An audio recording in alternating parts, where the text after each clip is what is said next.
जाति से तो ये ब्राह्मण है, और ब्राह्मण चाहे कैसा भी क्यों ना हो उसे मारना नहीं चाहिए।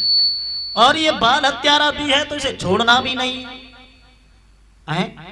बोले ये ब्राह्मण है इसे मारना नहीं है, और ये बाल हत्यारा है इसे छोड़ना नहीं है। अब तुम जानो। अर्जुन कहने लगे माधव ये तो कोई बात नहीं बनी कि बाल हत्यारा है ब्राह्मण है।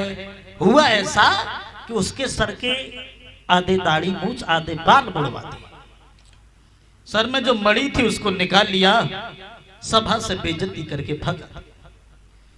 जब बेइज्जती करके भगा दिया तो इसे ईर्षा हो गई, घृणा। और मन में एक बात सोची है कि पांडवों ने तो हमारा बहुत बड़ा अपमान किया है। उस दुष्ट ने ये नहीं सोचा कि हमारे ऊपर बहुत बड़ी दया की है जो हमें जिंदा छोड़ दिया।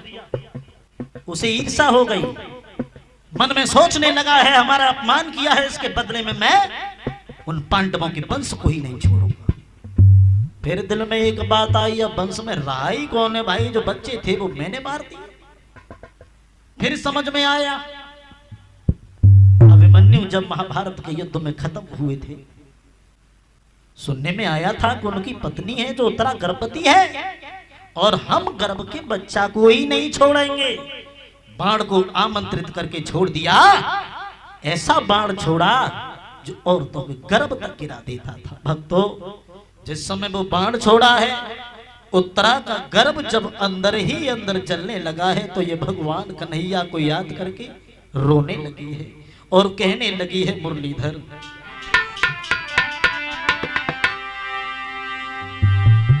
तो मुरलीधर ये क्या गूढ़ भेद और कुछ नहीं समझ में आता है। गिरधारी मेरा गर्भ बाल अंदर ही जलता जाता है।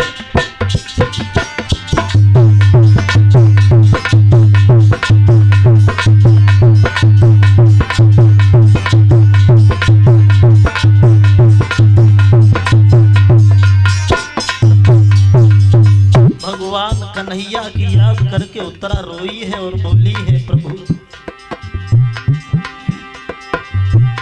आप कहा करें किसी को चाबी, मेरे दुख की भरी कहानी है।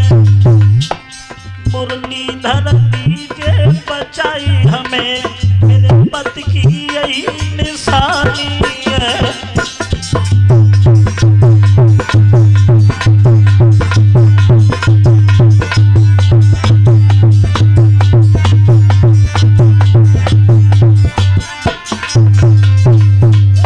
गर्भ में जो बच्चा पल रहा था, भगवान कन्हैया ने उस गर्भ के बच्चा की रक्षा की है, उस अस्त्र को बांध लिया है। उत्तरा के जो गर्भ से पुत्र पैदा हुआ था, उसी का नाम परीक्षित रखा गया।